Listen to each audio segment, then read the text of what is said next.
तो जी सर्विसिंग के लिए अपनी एंटॉर्क आ चुकी है और 2000 रुपये का बिल बन चुका है हमारा। तो अभी देखते हैं 2000 रुपये में क्या करेंगे क्या नहीं, वो सारी सेटिस्फेक्शन करके जाएंगे हम लोग।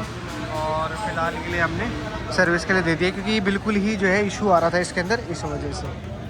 फाइनली अपना स्कूटर लग गया है और सर्विसिंग के लिए इसमें चीज़ें जो है चेंज होगी, ऑयल वगैरह चेंज होगा। और अल्ट्रा सिंथेटिक ऑयल की डिमांड है मेरी, मैं अल्ट्रा सिंथेटिक ऑयल डलवाऊंगा इसके अंदर ताकि जो परफॉर्मेंस है उसमें कोई भी ड्रॉबैक फील ना हो। बाकी यहाँ मैं देख रहा हूँ एक स्कूटर है जिसका जो किक है ना वो हटा रखा हुआ, यहाँ कैप सा लगा रखा है, तो वो भी सही है। इसकी किक कहाँ गई है? नए वाले में किक नहीं आती है? अच्छा, वो हटा भी सकते हैं भाई। पहले जब मैंने स्कूटर लिया था ना तब ऐसा कोई सिस्टम नहीं था कि किक भी ले सकते, विदाउट किक भी ले सकते। अगर मैं होता तो विदाउट किक ही लेता। सही है यार, ये सही चीज़ है। ठीक है, अभी फ़िलहाल मेरे स्कूटर का आज मैं सोच रहा हूँ सीट वगैरह भी चेंज करा दूँ। 134 था और नंबर बहुत देर बाद आया।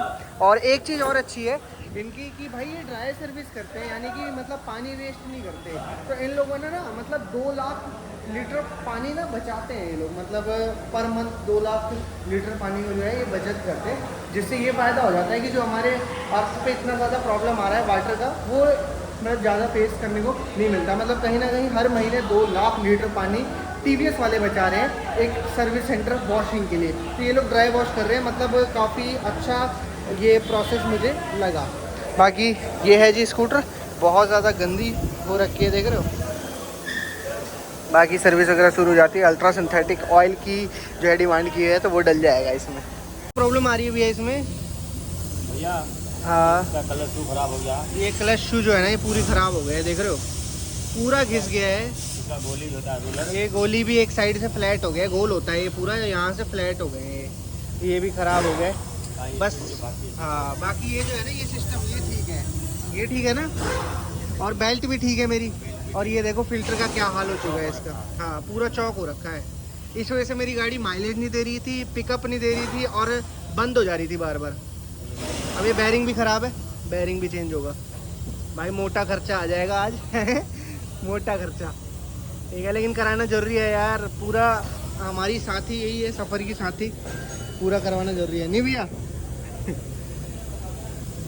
अब इसमें क्या है 2-3 चीज़ें लेनी पड़ेगी। अब यहाँ जो इनका स्टोर है, स्पेयर पार्ट्स स्टोर, तो यहाँ से सारा सामान हमें मिल जाएगा। तो यहाँ से हमें लेके फिर उसमें डलवाना पड़ेगा। बहुत सारी चीज़ें हैं जो उसमें मिसिंग है। बेसिकली मिसिंग क्या, वो ख़राब ही हो गई है तो हमें अलग से डलवाना पड़ेगा। और वो चीज़ करानी जरूरी है, जैसे ब्रेक शू हो गए, ब्रेक पैड वगैरह जो आगे पिछले के दोनों ही ख़राब हो चुके हैं, जिसकी वजह से डिस्क के ऊपर निशान आ रहा है। इसका क्लच जो क्लच पैड होता है वो भी ख़राब हो गया और जो गोली होती है वो भी ख़राब हो गई है, तो वो लेके आ रहे हैं। ठीक है, फटाफट से ले लेते हैं और मैं आपको बताता हूँ आज तो तगड़ा खर्चा आएगा लग रहा है। तो जी आ गए हैं हमारे ब्रेक शू, ओरिजिनल टीवीएस के हैं। और कितने रुपए के हैं ये? 200 मतलब 253 है ना। और यहाँ अगर आप देखोगे तो कुछ इस तरीके के ब्रेक शू हैं, बिल्कुल ओरिजिनल वाले हैं, तो जल्दी घिसते नहीं हैं। बाकी इस बॉक्स में जो है, एक बार भैया दिखाना, इस बॉक्स में इसका क्लच जो शू होता है ना, क्लच शू है इसके अंदर, पूरा ही क्लच शू आता है, वो एक पूरा सेट आता है। जैसे कि ये रहा ना, अब मेरी वाली स्कूटी का तो पूरा घिस गया है, ये पूरा क्लच शू है और ये पूरी गोली है इसकी, है ना। जो गोली भी मैंने आपको दिखाई थी वो भी घिस गई थी, तो ये नई गोली आ रही है इसकी। और ये फ्रंट का है, बाकी वहाँ रखा हुआ है। ये फ्रंट डिस्क ब्रेक का है, ये डिस्क पैड, ये देखो फ्रंट डिस्क पैड, तो ब्रेकिंग भी अब अच्छी हो जाएगी, है ना। बहुत ज़्यादा इशू आ रहा था। पूरा आइटम है, मैं आपको दिखा भी देता हूँ। ये पूरा ही सेट आता है बड़ा सा। ये एक्सपेंसिव होगा भाई, ये आपका पड़ने वाला है भाई साहब 1400 रुपये का है। ये 1400 रुपये का एक सिंगल पीस है भाई। अच्छा खासा नुकसान होने वाला है आज। नुकसान क्या ये है भाई, वो पूरा सेट आता है, ये पूरा है ना, पूरा सेट आता है। और ये अल्ट्रा सिंथेटिक डलवा रहा हूँ, तो ये है भाई वो अल्ट्रा सिंथेटिक। कम नहीं लग रहा है यार, सील पैक है भाई। हो सकता है डब्बा ज़्यादा बड़ा है ना, इस वजह से। माल तो 1 लीटर ही आता है, डब्बा बड़ा हुआ है बस।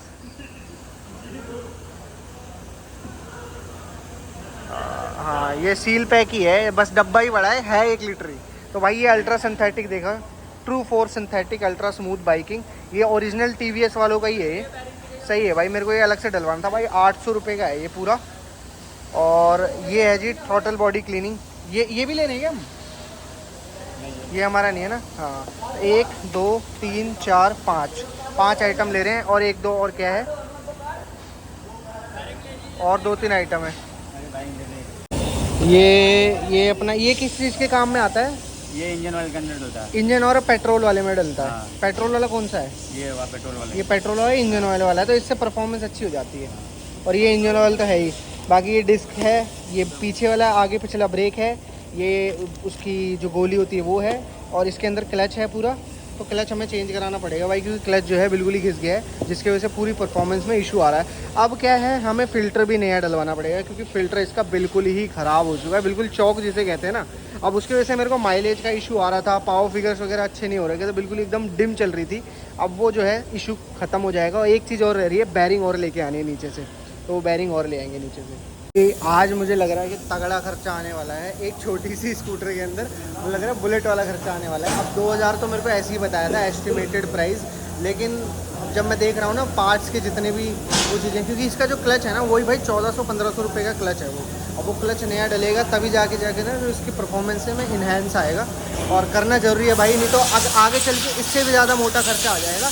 और फिर वो मोटा खर्चा ना भाई बेरेबल नहीं होगा, ऐसा लगेगा भाई क्यों इतना मोटा खर्चा आ रहा है। पहले हमें लेके चलना पड़ेगा। अभी क्लीनिंग हो रही है, देखो डस्ट की पूरी डस्ट भरी पड़ी है भाई। मेरे स्कूटर में से सबसे ज़्यादा डस्ट निकल रहा है, ऐसा लग रहा है मुझे, बहुत डस्ट है। क्लच प्लेट वगैरह देख रहे हो, पूरा डस्ट है उसमें।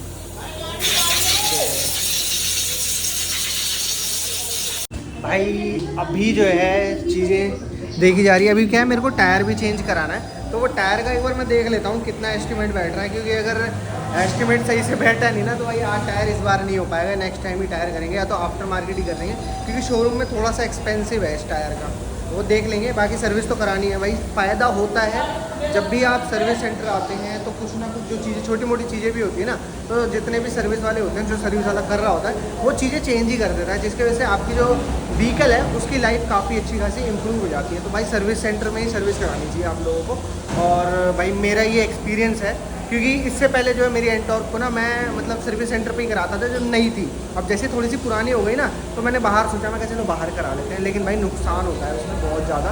चीज़ें सही से मैनेजेबल नहीं रखते जो बाहर वाले हैं। अब यहाँ क्या है, थोड़ी सी कमी भी आ जाती है ना, तो बाद में आप क्लेम भी कर सकते हो, उस कमी को बाद में करवा भी सकते हो, लेकिन बाहर वाले मानते ही नहीं यार ये चीज़ें। तो अभी जो है इसको कराना ज़रूरी है। अभी पीछे वाला जो टायर खुलेगा, ताकि जो ब्रेक पैड है वो डल जाए इसके। हमारा ओल्ड क्लच जो है खुल गया है। ये ओल्ड वाला ही है ना? हाँ जी। ये पुराना वाला है भाई, देख रहे हो क्या हालत हो गई है इसकी, ये चीज़ है। और ये पूरा सेट ही चेंज होता है, अब वो सेट पूरा वहाँ लग गया है ना। और ग्रीसिंग इसके अंदर भाई साहब बिल्कुल भी नहीं थी, भैया बता रहे हैं इसके अंदर बिल्कुल ही सूखा पड़ा था। तो भाई सर्विस सेंटर पे कराना ज़रूरी है, बाहर मत कराना कभी भी, बाहर नहीं कराना चाहिए, क्योंकि सर्विस सेंटर वाले हर एक चीज़ का ध्यान रखते हैं, बाहर नहीं रखते भाई। मेरा एक्सपीरियंस बहुत गंदा रहा है बाहर। देख रहे हो अभी इसको कस दिया है ना, अभी सही हो जाएगा। और सारे जेन्युइन पार्ट्स मिलेंगे TVS की तरफ से। ये पूरी ग्रीसिंग कर दी भी भैया ने, पूरा सेट हो गया। एक बार दिखा दोगे? ये अंदर होता है, इसके अंदर बेल्ट वगैरह चलती है, तो ये पूरी ग्रीसिंग वगैरह इन्होंने अंदर से कर दी है, पूरा अच्छे से वर्क करेगा अभी ये। नहीं तो ये जब ख़राब हो जाता है ना तो मोटा खर्चा आता है, जब ये पीछे वाला ख़राब हो जाता है। तो कितने का? 7000 रुपये का है ये भाई, पूरा 7000 का सिस्टम है। तो भाई इसके साथ पंगे मत लेना, पूरी ग्रीसिंग रहनी चाहिए। और मेरी ग्रीसिंग ही ख़राब थी। हाँ 1800 रुपये का किट है वो भाई साहब, छोटा छोटा बताओ 1800 रुपये का ही है वो। शुक्र है मेरा वो चल गया, सही है। इसकी नई गोलियां डल रही है, इसकी पुरानी गोलियां तो ये रही जो भाई साहब एक तरफ से फ्लैट हो गई हैं, देख रहे हो घिस घिस के।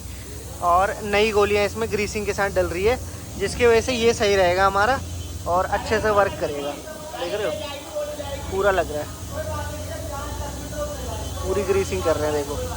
तो ये लगना बहुत इंपॉर्टेंट है, तभी जाके इसकी लाइफ बढ़ सकती है।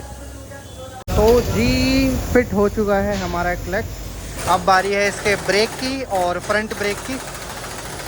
फ्रंट वाला डिस्क पैड लग जाएगा और बैक वाला लग जाएगा। तो अभी फ़िलहाल मैं सोच रहा हूँ कि अगले वाला टायर जो है ना मैं चेंज करा ही देता हूँ, क्योंकि भाई बिल्कुल ही घिस चुका है। और पिछले वाला तो मैंने अभी रिसेंटली चेंज कराया था, तो अभी इसकी कोई नीड नहीं है, लेकिन इसको भी चेंज कराना पड़ेगा कुछ दिनों के बाद। लेकिन अभी फ़िलहाल चल जाएगा पिछला वाला। अगले वाला टायर को तो चेंज कराना ही पड़ेगा भाई मेरे को। और आगे स्टीयरिंग का भी कुछ काम है, अलाइनमेंट वगैरह नहीं है। बाकी इसका जो फ़िल्टर है ना वो भी हम नया डाल रहे हैं। एक बार ओल्ड वाला फ़िल्टर दिखाओगे भैया? एक बार वो पुराना वाला फ़िल्टर दिखाना, पुराना वाला फ़िल्टर दिखाना, एक बार खोल के दिखाओ। ये भाई चौकनेस देख रहे हो, पूरा चौक हो गया है। और नया वाला भाई बिल्कुल ही फ्रेश रहता है, जिसकी वजह से भाई माइलेज का बहुत इफेक्ट पड़ता है इस पर नहीं। और अगर आप नया देखोगे ना तो भाई नया तो नया होता है। ये देखो पूरा ही नया। एक बार पन्नी खोल के दिखाओगे इसके ऊपर की? ये देखो भाई पूरा सफ़ेद है ना, और ये देखो कैसा हो रखा है, ये देखो। तो भाई ये प्रॉब्लम आती है, ये चीज़ें करानी चाहिए। ये देखो कवर है ये उसका, और कवर में धूल देखो भाई कितनी निकल रही है। भाई कार्बन जो होता है ना वो जम जाता है ना, पैड डिस्क पैड क्लच का कार्बन है वो सारा इसमें जम जाता है। तो ये साफ़ करना जरूरी है भाई। ये रे ब्रेक पैड निकल गए, ब्रेक पैड कहाँ पे है? ये देखो भाई ना के बराबर ये चल रहे थे स्टील पे ब्रेक ही नहीं लग रहे थे, बिल्कुल ही घिस गए देखो। और जो नए वाले हैं वो बिल्कुल ही फ्रेश है, ख़राब हो चुके हैं भाई, ये देख रहे हो। और जो नए वाले हैं वो आगे पन्नी में रखे हुए हैं वो रे भाई। ये रहा हमारा नया ब्रेक पैड, जिसमें पूरी अच्छी तरीके से देखो लगा दो भैया। तो पीछे वाला सिस्टम था हमारा, यानी कि जो क्लच था और ब्रेक पैड था वो हमने लगा दिया है, और जो गोली वगैरह थी वो सब भी हमने डाल दी है। अब बाकी है जी डिस्क ब्रेक का काम। फ्रंट में हमारे जो है डिस्क ब्रेक लगने वाला है, तो डिस्क ब्रेक हमारा ये रखा है। अभी ओल्ड वाला भी आपको दिखाऊंगा और नया वाला भी खोल के दिखाऊंगा। ये लो जी, ठीक है। और स्टीयरिंग में भी कुछ काम था। स्टीयरिंग में बेसिकली ये था कि जो स्टीयरिंग है वो अलाइन नहीं है, बेसिकली जो नीचे वाला पहिया है वो अलग दिख रहा है, और जो ऊपर वाला है वो जो स्टीयरिंग है वो अलग है। तो उसको थोड़ा सा अलाइन करेंगे और थोड़ा सा टाइट करेंगे, कि हल्की सी कड़क कड़क की या खटखट की रैकलिंग नॉइस उसमें से आ ही रही है। अभी तो डिस्क चेंज हो रहा है, डिस्क पैड, और उसके बाद मैं आपको दिखाऊंगा। डिस्क पैड का जो प्रोसेस है वो बड़ा ही सिंपल ही होता है। उसका पूरा ही कैलिपर जो है उठ जाता है और डिस्क पैड पूरा खुल जाता है। देखो मेरा है कैलिपर पूरे जाम है ना, डिस्क पे निशान आ रहे हैं, है ना, डिस्क पे निशान आ रहे हैं भाई। वो उसका कारण ही यही है कि भाई डिस्क का जो पैड है ना वो चेंज नहीं हुआ है। मैं सोच रहा हूँ आगे वाला टायर जो है चेंज करा देता हूँ। अब देखते हैं भाई, बजट बनता नहीं बजता इसी में ही पूरा हो जाएगा, हालत खराब है पूरा क्लच वगैरह ब्रेक वगैरह है ना, हालांकि करा सकते हैं, करा देंगे इसको चेंज, ठीक है ना। ये है भाई डिस्क पैड का हाल। और जो नए वाले आते हैं ना, ये देखो पूरे इसमें भरे हुए हैं। अब आप ये देखो और ये देखो, ठीक है। और ये देखो भाई सब कितने घिस चुके हैं, बिल्कुल ही ख़राब हो चुके थे। अब नए डलेंगे, ब्रेकिंग अच्छी हो जाएगी इसकी। ये लो भैया डाल दो भाई। यहाँ पे हमने नया बल्ब मंगा दिया, क्योंकि इसका हाई बीम काम नहीं कर रहा था। अब हाई बीम पता नहीं फ्यूज़ हो गया होगा इसका हाई बीम, वो हमने निकाल दिया है। पुराने वाला कहाँ रखा हुआ है? ये देखो ये है पुराने वाला। तो भाई जो पुराने वाले का जो हाई बीम है वो ख़राब हो गया है। ये देख रहे हो काला काला हल्का हल्का दिख रहा है इसमें। कैसे दिखाऊंगा आपको? ये देखो काला काला दिख रहा है। तो इसका हाई बीम जो है फ्यूज़ हो चुका है, जिसकी वजह से हाई बीम काम नहीं कर रही। हालांकि बल्ब ठीक है, लेकिन हाई बीम की वजह से मार खा रहा है। अब हमने नया बल्ब डाल दिया है इसके अंदर।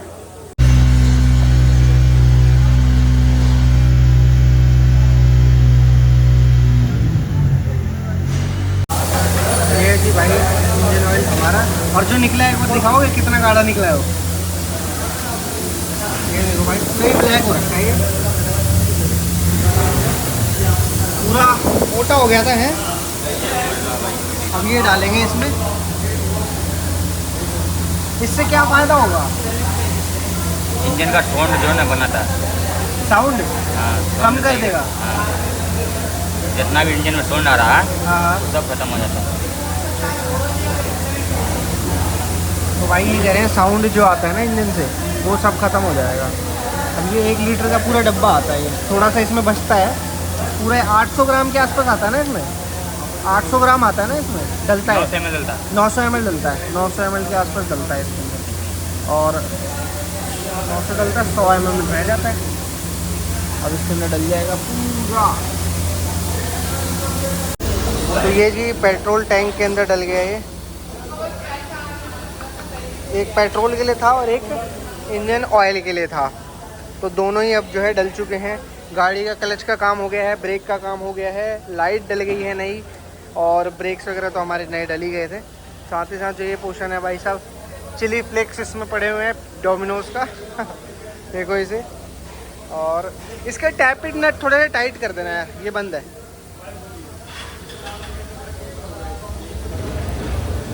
तो जी पेमेंट हो चुकी है, और भाई साहब बताऊँ आपको कितने का बिल आया, ये देखो जी 5397। तगड़ा ही भाई साहब, स्पेयर पार्ट्स इसमें लग गए हैं, तगड़ा ही खर्चा आ गया है, लेकिन कोई नहीं अपनी। लेकिन ये क्या है ना, इनके पास वॉशिंग नहीं हो पाई है आज, तो वॉशिंग के चार्ज भी नहीं लिए इन्होंने। अब वॉशिंग मेरे को अलग से बाद में करवानी पड़ेगी, तो मैं अलग से करवा के ही जाऊँगा घर पे। देखो बिना वॉशिंग की गाड़ी लगती नहीं कि सर्विस हुई है ना। चलते हैं, वॉशिंग के लिए ले आए हैं भाई। वॉशिंग के बिना ना मतलब लगता ही नहीं कि सर्विस हुई हुई है। अब बताओ 5000 रुपये मैंने दिए हैं। अब ये चीज़ मैं पापा बोलूँगा, पापा 5000 रुपये इसमें दे दिए, पापा कहेंगे धुली भी नहीं है गाड़ी। तो ये चीज़ है भाई, तो थोड़ा सा हमें धुलवाना जरूरी है। वॉश करा के फिर ले जाएंगे तो ज़्यादा सही लगेगा। टायर वायर पर मिट्टी वगैरह लगी है, छोटी मोटी जो चीज़ें हैं ना वो सब साफ़ हो जाएगी ना, तो तसल्ली मिलती है। हाँ लगता है कि भाई भले ही गाड़ी में अच्छे से काम हो, हर एक काम हो, लेकिन अगर मान लो वॉश नहीं हुई है ना तो मज़ा नहीं आता गाड़ी में। प्रेशर वॉश लगना ज़रूरी है, क्योंकि कई बार क्या होता है ना कि डस्ट वगैरह ना ऐसे पार्टिकल में चली जाती है, फिर वो उस एरिया को जंग लगाना शुरू कर देती है। इस वजह से थोड़ा प्रेशर वॉश ज़रूरी होता है, तो प्रेशर वॉश लगवा दे रहे हैं, है ना। एक थार भी खड़ी है भाई, मेरी ड्रीम कार है। अब पता नहीं कब इसको अचीव कर पाएंगे, देखते हैं। तो भाई रॉक्स भी 4x मतलब 4 डोर 5 डोर जिसे कहते हैं वो भी आ गई है, लेकिन भाई 3 डोर का मज़ा ही अलग है। अगर आप इस बात को एग्री करते हो तो मेरे को कमेंट करके ज़रूर बताना। बाकी अपनी एंटॉर्क वॉश हो चुकी है प्रॉपर, पीछे से तो वॉश करना ज़रूरी था, प्रॉपर वॉश करके दे देते हैं, है ना।